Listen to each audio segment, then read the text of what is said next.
இந்து சமய அறநிலையத்துறை.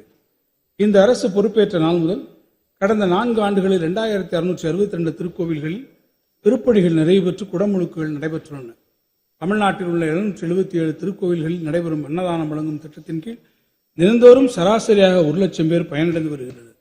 திருக்கோவில் சொத்துக்களையும் உடைமைகளையும் பாதுகாப்பதற்கு இந்த அரசு எடுத்த பெரும் முயற்சிகளின் பயனாக 7327 ஏக்கர் நிலங்களும் 36.38 லட்சம் சதுரடி மனைகளும் 5.98 லட்சம் சதுரடி கட்டடங்களும் திருக்கோவில் வசமாக்கப்பட்டுள்ளன. இவற்றின் மொத்த மதிப்பு 7185 கோடி ரூபாய் ஆகும்.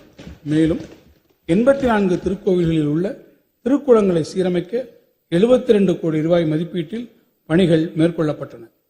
இந்து சமய அறநிலையத்துறையின் பதிப்பகத்துறை மூலமாக 216க்கும் மேற்பட்ட அரிய நூல்கள் மறுபதிப்பு செய்து வெளியிடப்பட்டுள்ளன.